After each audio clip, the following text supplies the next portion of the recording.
Welcome back. My name is Neil Charran, and this is the Gideon Star Chronicler.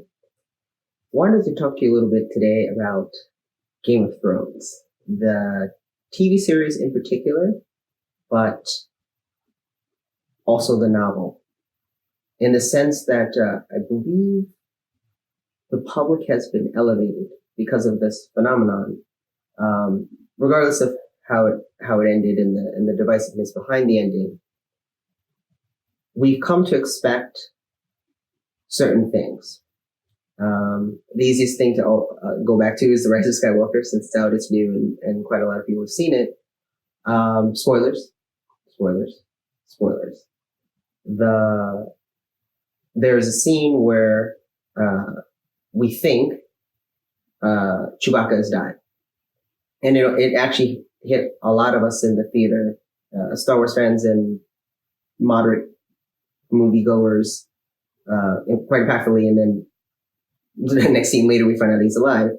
And it struck me when people were surprised by how little death kind of happened in the Rise of Skywalker, and meaningful deaths. And I didn't know where that came from until I started kind of noodling it around, and I believe it comes from Game of Thrones. Where in Game of Thrones, main characters who we watch have amazing heroic arcs, at least as far as the story can go. Story is in the gray a lot, but we tend to cling to people who have it within that gray heroic arcs, and they're killed off. Quite shockingly, many of the times. I distinctly remember when Pedro Pascal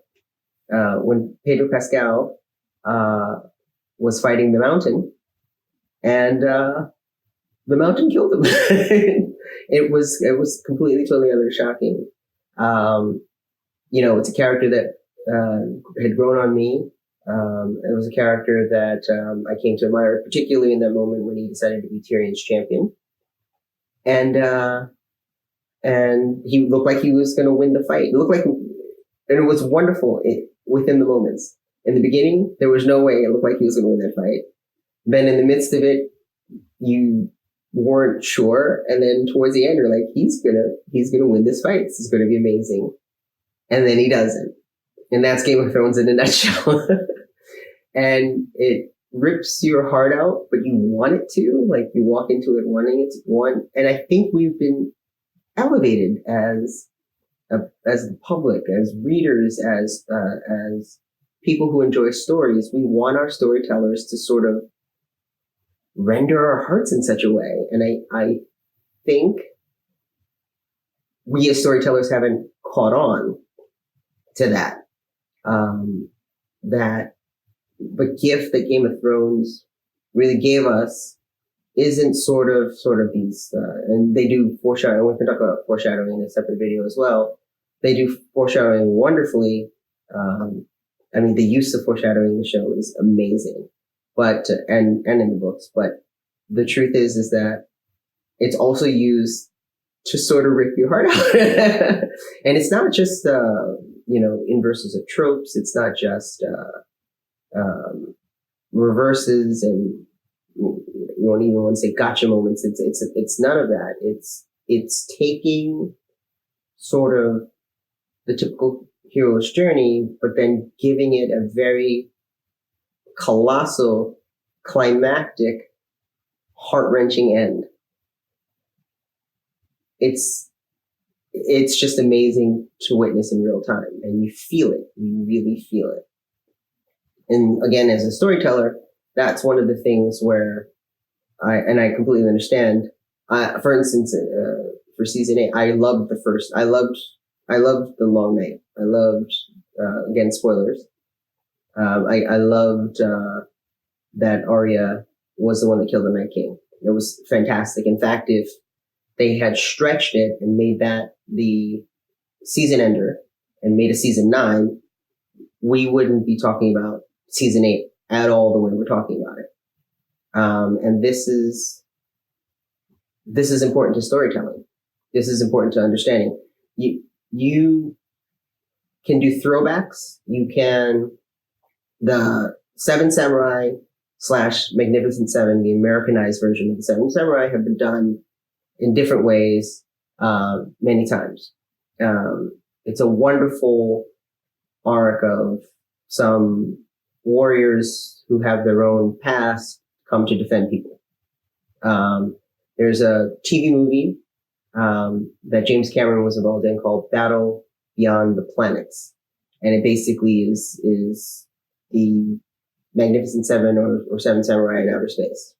And, our hero is basically collecting people from different parts of the galaxy to help defend the people. And it was amazing. It works. It works every single time. There's nothing wrong with that. But as we move forward and something like a Game of Thrones shows up, we have to be self-aware as storytellers what it means to now our storytelling and our vision. And I'm not saying alter your voice. I'm not saying change what you're setting up and establishing, but understand that your audience is now much, much smarter because of these things. They're happy to be rewarded for their wisdom, where they see where you're going. They see the hero's journey in real time and know it. I believe, storytelling wise, we've reached to a higher consciousness now. It makes it a little harder as a storyteller because, especially if I see where you're going and you take me there, I definitely want to feel emotion then, or some other payoff on the way, because you're not surprising me as much anymore. These are the things that you have to consider. So I kind of asked the question in the title, did Game of Thrones ruin storytelling? And the answer is no, but it has elevated it to another level. And it's absolutely wonderful. Makes it a little bit harder for us. Thanks, George R. R. Martin. Thank you very much. But the truth is that it is exactly where we need to be.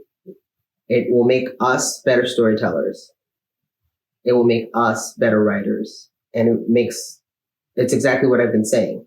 It makes the public at large better. These stories mean something to us. We get to talk about it in conversation. We get to learn and understand something about ourselves with it. There's always the old zombie trope, which is, what would I do in the zombie apocalypse? How would I survive? What skills do I have? What would I know? Or would I just die? To be honest with you, would I just die? These are a part and parcel of what you're trying to accomplish. You're adding, with every word, into history, something for mankind to grab onto. All right. That's all for now. Have a great day. And remember, keep writing.